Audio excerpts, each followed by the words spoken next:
What's up everyone, this is Eric. Today I'm talking about my build of Wasitora Nakoru Queen. Wasitora is 2 and Jund colors, that's black, red, and green, for a 5/4 cat dragon with flying and trample. Whenever it deals combat damage to a player, that player sacrifices a creature. If that player can't, you create a 3/3 black, red, and green cat dragon creature token with flying. The Wasitora is a powerful and aggressive commander. She has evasion and she has removal, but what I think is most underestimated about her is her ability to make more 3/3 flying cat dragons. If she sticks around and can hit a few times, those 3/3s are going to mean trouble for your opponents. Of course, this last ability requires that your opponents have no creatures, so it is not always going to happen. However, if you can give her double strike, she will make your opponent sacrifice 2 creatures and allow you to make up to 2 cat dragon tokens. There are several ways you can build this deck. Some good ideas might be just token themed or perhaps commander damage. The route that I've taken is aggro, with a sub-theme of forcing our opponents to sacrifice permanents. So let's get into the deck, starting with the creatures, going by order of converted mana cost. So the first creature also happens to be a land. It's Westvale Abbey. It taps for colorless, or you can pay 5 and tap it and pay 1 life and put a 1/1 creature token on the battlefield.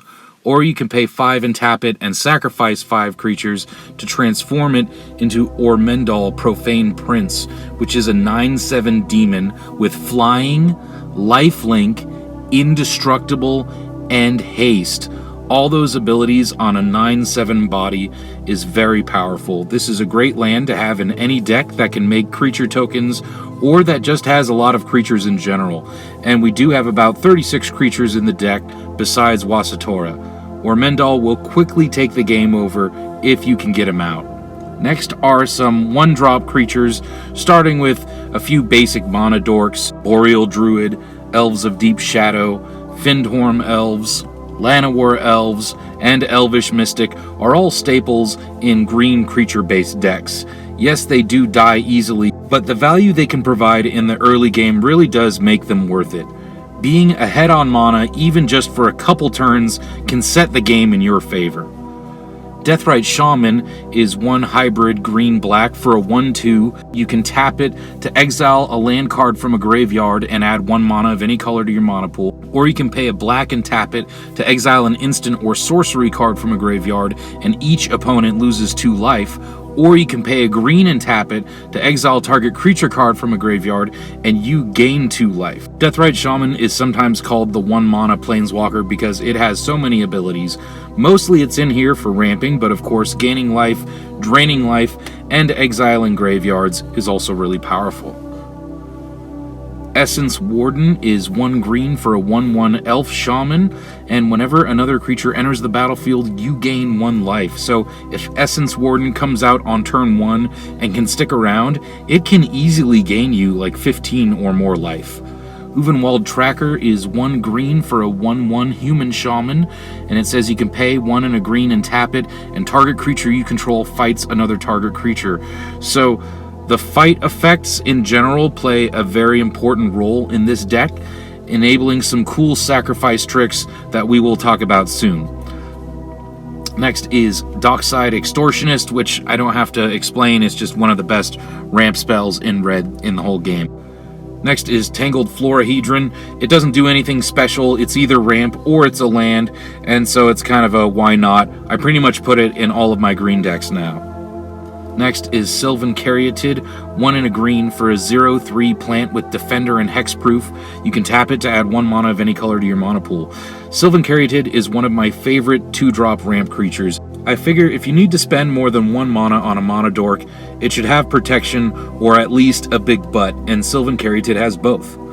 Next we have Cadis, Emberclaw Familiar, a 1/1 elemental lizard, and it says whenever a commander you control deals combat damage to an opponent, it deals that much damage to each other opponent. So Cadis is perfect for any deck that has a big evasive commander like Wasitora. This is effectively tripling the amount of damage your commander is dealing in combat, and that's game ending. Next we have Ocarina Assassin, 1 a black and a green for a 1/1 elf assassin with death touch, and all creatures that can have to block it.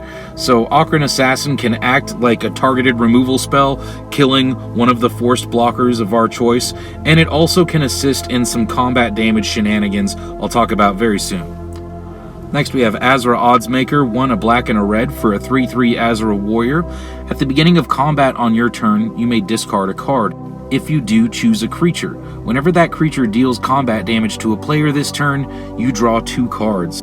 Azra Oddsmaker is also great in any deck with an evasive commander, especially one that we might give double strike. It just lets us churn through our deck, and having a 3/3 body isn't bad either. Next is Virtus and Gorm. So Virtus the Veiled is 2 and a black for a 1/1 Azra Assassin. It has Death Touch, and whenever it deals combat damage to a player, that player loses half of their life rounded up. Gorm the Great is 3 and a green for a 2/7 Giant Warrior with Vigilance, and it must be blocked if able, and it must be blocked by 2 or more creatures if able. So these two are partners, so as soon as you play one, you can search for the other one. And this pair is the key to the first of our combat shenanigans, which is forcing our opponents to block. This is where cards like Ocarina Assassin come in very handy. I know from experience that Virtus is an extremely underrated threat. Take it from me, one hit dealing you up to 20 damage is pretty devastating. So forcing our opponents to block helps both Virtus and Wasitora get in that damage we need to ruin our opponent's day. And again, by the way, if we can give Virtus double strike, that's just nuts. That's just the nuts. Next is Naiath of the Dire Hunt, 2 and 2 green for a 3/3 human warrior. Whenever one or more creatures you control fight or become blocked, draw a card. At the beginning of combat on your turn, you may pay 2 and a hybrid red-green. If you do, double target creature's power until end of turn. That creature must be blocked this turn if able. So if no one can block Wasitora, we can just double her power and kill people with commander damage. And Naiath is another way we can force blocks and draw cards in the process. And as I said before, we do have a few fight effects in the deck as well. Next is Phyrexian Obliterator, 4 black for a 5/5 horror with trample, and whenever a source deals damage to Phyrexian Obliterator, that source's controller sacrifices that many permanents. And there she is. What a beauty. This card is actually the main reason I built the deck. As I've already shown, we have plenty of ways to make it fight, and we have ways to force our opponents to block it. There's even a couple of cards in the deck that force all of our opponent's creatures to block this. And that combat trick is most likely going to be enough to lock that player out of the game. Next is Okame Adversary, 3 and a green for a 2/3 elf warrior. It costs 2 less if an opponent controls a green permanent. It has Death Touch, and whenever it deals combat damage to a player, draw a card. This is another creature our opponents don't want to block, and that will draw us cards if they don't. Next is Mad Rush Cyclops. It is 1 and Jund for a 3/4 Cyclops Warrior, and it says creatures you control have haste. So this is a haste-enabling creature that you can only play if you have Jund colors. Haste is extremely powerful. When you think about it, it's basically the equivalent of your creatures getting an extra combat phase, and that's why I think it's often even more powerful than Flash. Next is Huntmaster of the Fells, 2 a red and a green for a 2/2 human werewolf. So when this enters the battlefield or transforms into Huntmaster of the Fells, you make a 2/2 wolf creature token and you gain 2 life. And at the beginning of each upkeep, if no spells were cast last turn, you transform it into Ravager of the Fells, which is a 4/4 werewolf with trample, and when it transforms into Ravager of the Fells, it deals 2 damage to target opponent and 2 damage to up to 1 target creature that player controls. And then it transforms back into Huntmaster if 2 or more spells were cast during a turn. So it just keeps going back and forth, gaining you life, making wolf creature tokens, dealing damage to the opponent, and dealing damage to their creatures. So I think this is great value for 4 mana. Definitely a card I don't see people playing enough. Next is Erebos, God of the Dead, 3 and a black for a 5/7 god with Indestructible. It's not a creature unless your devotion to black is 5 or more. Your opponents can't gain life, and you can pay 1 and a black to draw a card. and you can pay 1 and a black and 2 life to draw a card. Stopping life gain will very often stop certain opponents from being able to sustain health. Life gain is essential to many deck strategies, even if it just means to keep them alive long enough to execute their combo.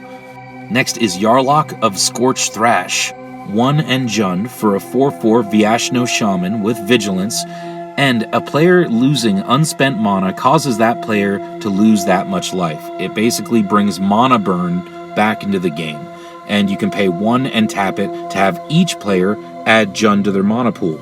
I love this card. A 4/4 with Vigilance is already nice for 4 mana, but this is also a mana dork you can use after attacking with it. And when it comes to mana burn in casual games, most of the time you can expect your opponents are not playing endless instant speed shenanigans. So forcing your opponents to add 3 mana will most often mean they're just going to lose 3 life. Excellent. Next is Anger, 3 and a red for a 2/2 Incarnation with haste, and as long as it's in your graveyard and you control a mountain, your creatures have haste. So Anger is another great haste enabler that is difficult for our opponents to deal with because it works from the graveyard. When I play with Anger, I would recommend you leave it up as a blocker. Your opponents are not likely to block it because they know you want it in the graveyard, so they will just take the damage most of the time. However, if you leave it up as a blocker, this will normally not stop your opponents from wanting to attack you. That is why leaving it up as a blocker is an easier way to get it into the graveyard. Next we have Frenzied Saddlebrute, 4 and a red for a 5/4 Orc Warrior with haste, and all creatures can attack your opponents and planeswalkers your opponents control as though those creatures have haste. This is one of my favorite ways to give creatures haste because it incentivizes our opponents to attack each other, and giving our opponents creatures haste might even score us some points in the political game. Next we have Illarg the Raise Boar, 3 and 2 red for a 6/6 Boar God with Trample. And whenever Illarg the Raise Boar attacks, you may put a creature card from your hand onto the battlefield tapped and attacking, and return that creature card to your hand at the beginning of the next end step. And whenever Illarg dies or is put into exile, you may put it into your library third from the top. This is the perfect way to cheat out creatures and enable combat shenanigans. For example, we can use it to throw out an unexpected Phyrexian Obliterator, or even Master of Cruelties, which is 3, a red and a black, for a 1/4 demon with First Strike and Death Touch, and it can only attack alone. And whenever it attacks a player and isn't blocked, that player's life total becomes 1, and Master of Cruelties deals no combat damage this turn. So, yeah, if Master of Cruelties gets through unblocked, your opponents might need psychiatric care. It is going to put their life total to 1, and Illarg can actually end up dealing the final blow of damage. This is what's so great, is that Illarg gets around the downside of Master Cruelties only being able to attack alone. It attacks, it's already attacking, nothing's going to stop it from attacking, so it also just brings Master of Cruelties in, and so Master of Cruelties dealing first strike damage will first put their life total to 1, and then Illarg will deal the remaining damage and just kill him. So, one-shot kill, nice way to kill somebody. Not really nice, actually. Next we have Bane of Progress, 4 and 2 green for a 2/2 elemental. When it enters the battlefield, destroy all artifacts and enchantments, and it gets a +1/+1 counter for each permanent destroyed this way. Just a basic staple removal in green, a nice way to destroy all artifacts and enchantments. Next we have Hellkite Tyrant, 4 and 2 red for a 6/5 dragon with flying and trample. And when it deals combat damage to a player, you gain control of all artifacts that player controls. And at the beginning of your upkeep, if you control 20 or more artifacts, you win the game. This is a great way for you to get rid of your opponent's artifacts by removing them from your opponent's control, and if you can get enough, you can win the game. Next we have Nullspine Dragon, 5 and 2 red for a 7/5 dragon with flying. When it enters the battlefield, you may discard your hand and draw cards equal to the damage dealt to target opponent this turn. So if you dealt your opponent 10 damage, you can draw 10 cards. Next we have Terror of Mount Velis, which is 5 and 2 red for a 5/5 dragon with flying and double strike, and when it enters the battlefield, creatures you control gain double strike until end of turn. So even if this is just for one turn, Giving all of your creatures double strike can be enough to kill multiple opponents, and again, Wasitora loves double strike. Next we have Shieldred Whispering One, 5 and 2 black for a 6/6 Praetor with Swamp Walk, and at the beginning of your upkeep, return target creature card from your graveyard to the battlefield. And at the beginning of each opponent's upkeep, that player sacrifices a creature. I do have lots of equipment in this deck, and if you're not putting it onto Wasitora, you should be putting it onto Shieldred. Praetors are notorious for not surviving around the table, but this also shows you just how good they are. Shieldred can make it impossible for some opponents to keep a creature on the battlefield at all. That's perfect for enabling Wasitora to make cat tokens, and we get to reanimate our creatures to boot. Next we have Archfiend of Spite, 5 and 2 black for a 6/6 demon with flying. Whenever a source an opponent controls deals damage to Archfiend of Spite, that source's controller loses that much life unless they sacrifice that many permanents. And this has Madness for 5, so if you discard it, you can pay its Madness cost and just put it onto the battlefield. So this is like my alternative to Phyrexian Obliterator. It's not as powerful because our opponents are given the choice of playing life if they want to. However, if we can force all of our opponents to block it, or at least a big enough creature, Archfiend of Spite can end up being just as powerful as Phyrexian Obliterator. Alright, so like I said, we have a sub-theme in this deck of forcing our opponents to sacrifice their permanents, and so nothing is better for that than Annihilator. Yeah, Artisan of Kozilek is 9 mana for a 10/9 Eldrazi, and when you cast this spell, you may return target creature card from your graveyard to the battlefield, and it has Annihilator too. So Annihilator and Reanimation on a 10/9 body. Next is Pathraiser of Ulamog, 11 mana for a 9/9 Eldrazi with Annihilator 3, and it can't be blocked except for by 3 or more creatures, so this has Super Menace on top of Annihilator. Next is Ulamog the Infinite Gyre, 11 mana for a 10/10 Eldrazi, and when you cast it, you get to destroy target permanent, any permanent you want. It has Indestructible, it has Annihilator 4, and if it would be put into your graveyard from anywhere, you get to shuffle it back into your library. So it's huge, it's targeted removal, it's Annihilator, and it even protects us from getting milled. It shuffles our whole graveyard back into our library. And our last creature is It That Betrays, 12 mana for an 11/11 Eldrazi with Annihilator 2, and whenever an opponent sacrifices a non-token permanent, put that card onto the battlefield under your control. This is the key piece to any deck that forces your opponents to sacrifice. It's so good, in fact, that people often frown on It That Betrays and Eldrazi in general. To those people I say, get over it.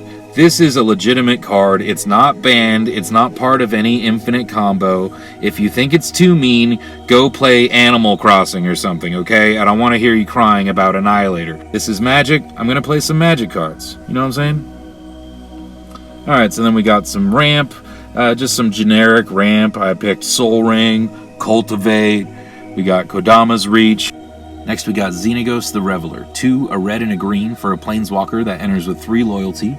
For +1, you add X mana in any combination of red or green to your mana pool where X is the number of creatures you control. For 0, you make a 2/2 Satyr token, and for -6, you exile the top 7 cards of your library, and you can put any number of creature cards and or land cards from among them onto the battlefield.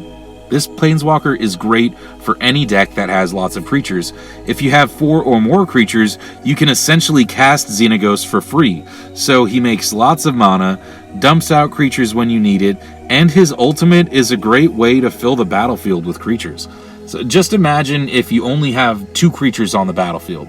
You play Xenagos for 4, and then you make 2 mana with them, right? So it's like you cast him for only 2 mana in that situation. That's just fabulous. Next, we got some cards that can provide us with some card advantage, you know, and in these slots, again, you can just kind of pick whatever you think is appropriate. I picked Painful Truths, Greed, Death Reap Ritual is a good one. It's 2, a green and a black, for an enchantment with Morbid. So at the beginning of each end step, if a creature died this turn, you may draw a card. This is an awesome way to draw cards in any green-black deck. Personally, I prefer it to Phyrexian Arena because it can draw you multiple cards in a single turn. Next is Farsight Mask, 5 mana for an artifact that says whenever a source an opponent controls deals damage to you, if it's untapped, you may draw a card. So this is a great way to discourage our opponents from attacking us, or at least take advantage of it. And then we get into the removal. Mizzium Mortars is 1 and a red for a sorcery. It deals 4 damage to target creature you don't control, or instead you can pay 6 mana and it deals 4 damage to each creature you don't control, which is essentially a one-sided board wipe. 4 damage is enough to kill most creatures on the battlefield. Next we have Kalani Ambush, 2 and a green for an instant. Target creature you control fights target creature you don't control, or you can choose to play this as a land. So just another fight spell, works great with Phyrexian Obliterator. Next we have Lavalanche, X and Jund for a sorcery. It deals X damage to target player or planeswalker, and each creature that player or planeswalker's controller controls. So it can kill all of one of your opponent's creatures, and it can even hit one of their planeswalkers. Next is Hagra Mauling, 2 and 2 black for an instant. It costs 1 less to cast if an opponent controls no basic lands. You get to destroy target creature, or you can choose to play this as a land.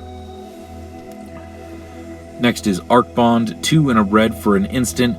Choose target creature. Whenever that creature is dealt damage this turn, it deals that much damage to each other creature and each player.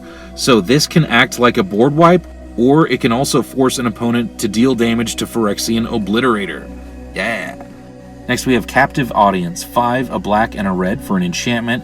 It enters the battlefield under the control of an opponent of your choice. At the beginning of your upkeep, choose one that hasn't been chosen.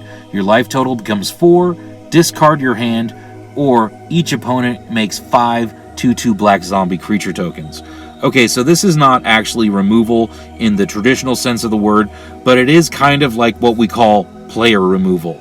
This is a fabulous way to completely ruin one opponent, leaving them in a position where it will be almost impossible to recover. Now don't get me wrong, I don't use this card in a mean way. Like, I don't ramp to 7 mana ASAP and play it on whomever is on my right.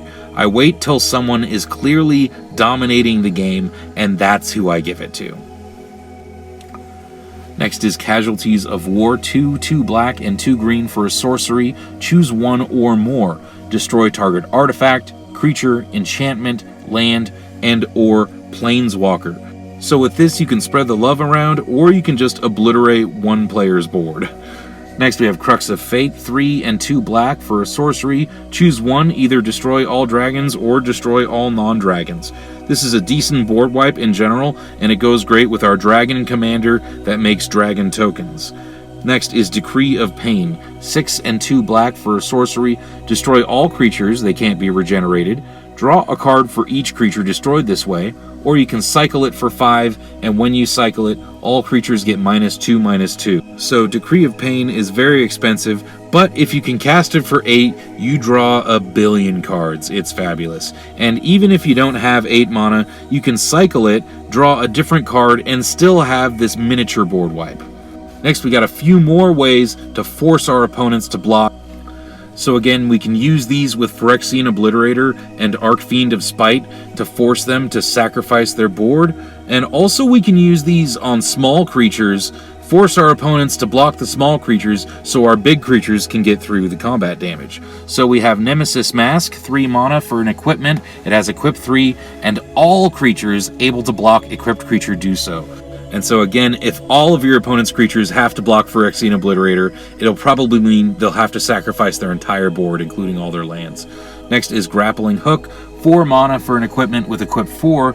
Equipped creature has double strike, and whenever equipped creature attacks, you may have target creature block it this turn if able. This is the perfect card for this deck. It synergizes with our commander, giving it double strike. It synergizes with Phyrexian Obliterator and Archfiend of Spite, forcing our opponents to block it. I just love it. Next we have Armed and Dangerous, which is a fuse card, so you can cast one or both halves of this card. So Armed is 1 and a red for a sorcery. Target creature gets +1/+1 and double strike until end of turn. And Dangerous is 3 and a green for a sorcery. All creatures able to block target creature this turn do so. So again, this is just what we want. We have double strike, and we have the ability to force all of our opponent's creatures to block. Next is Rhythm of the Wild, 1 a red and a green for an enchantment. Creature spells you control can't be countered. Non-token creatures you control have Riot, so when they enter the battlefield, they get either your choice of haste or a +1/+1 counter. This is one of the best ways to give your creatures haste. For only 3 mana, it also stops them from being countered, and even if you don't attack with them right away, it still gives you value by providing them with that +1/+1 counter. This is a card I put in pretty much every red-green creature deck that I build. Next is Leyline of Life Force, 2 and 2 green for an enchantment. It says creature spells you control can't be countered, and if it's in your opening hand, you can just start the game with it on the battlefield. No, you don't have to pay the casting cost or anything. Next, we have a couple ways we can reanimate our creatures. Normally, we wouldn't have room for these in the deck, but since they're on lands, it's like, why not? Let's do it. Now we got room for them. So Agadeem's Awakening is X and 3 black for a sorcery. Return from your graveyard to the battlefield any number of target creature cards that each have a different converted mana cost, X or less. Malakir Rebirth is 1 black for an instant. Choose target creature. You lose 2 life. Until end of turn, that creature gains. When this creature dies, return it to the battlefield tapped under its owner's control. So these are ways we can get our creatures back from the graveyard, or we can choose to play these as lands. Next is Balaged Recovery, 2 and a green for a sorcery. Return target card from your graveyard to your hand, or you can play it as a land. So next we got some equipment. So I am running 4 of the swords. They are all converted mana cost 3. They are all 2 to equip. They all give the equipped creature +2/+2. They all give protection from 2 selected colors, and they all trigger when the equipped creature deals combat damage. Again, as with Wasitoria's trigger, the damage triggers on the swords can be doubled when the equipped creature has double strike. So Sword of Fire and Ice gives protection from red and blue, and when the damage trigger triggers, it deals 2 damage to any target and you draw a card. Sword of Light and Shadow gives protection from white and black, and when the damage trigger triggers, you gain 2 life, and you may return up to 1 target creature card from your graveyard to your hand. Sword of Sinew and Steel gives protection from red and black, and when the damage trigger triggers, you destroy up to 1 target planeswalker and up to 1 target artifact. Next is Sword of Feast and Famine, which gives protection from black and green, and when the damage trigger triggers, the damaged opponent discards a card, and you untap all lands you control. So all of these are great at giving Wasitoria protection, making sure she can get through that combat damage, force your opponents to sacrifice a creature. And then, of course, to protect Wasitoria and our important creatures and our big Eldrazi and Phyrexian Obliterator, you gotta have Swiftfoot Boots and Lightning Greaves. And then we have Birthing Pod and Berserker's Onslaught. Berserker's Onslaught just gives double strike, obviously, nothing much to say there. Birthing Pod is 3 and a Phyrexian green. For an artifact, it says you can pay 1 and a Phyrexian green and tap it and sacrifice a creature to search your library for a creature card with converted mana cost equal to 1 plus the sacrificed creature's mana cost. Put that card onto the battlefield, then shuffle your library. Activate this ability only anytime you could cast a sorcery. So this is a great way to slowly churn through the small creatures in this deck and eventually cheat out a huge annihilating Eldrazi. And that brings us to the lands, of which I'm not going to talk about most of them. The few that deserve mentioning, Blighted Woodland and Myriad Landscape are lands that can ramp you. Grim Backwoods is a land that can draw you a card. Castle Lochthwain is a land that can draw you cards. Rogue's Passage is a land that can make one of your creatures unblockable. And Arena is a land that can make your creatures fight. So Arena is perfect in this deck with Phyrexian Obliterator, forcing it to fight, forcing our opponents to sacrifice permanents. And then we have Bojuka Bog and Scavenger Grounds to exile our opponents' graveyards if they have troublesome graveyards. And that's it. In total, we have 35 lands in the deck, and that's my Wasitora Nakoru Queen deck. So let me know what you think in the comments below. This is Eric signing off. Until next time, take care, take it easy.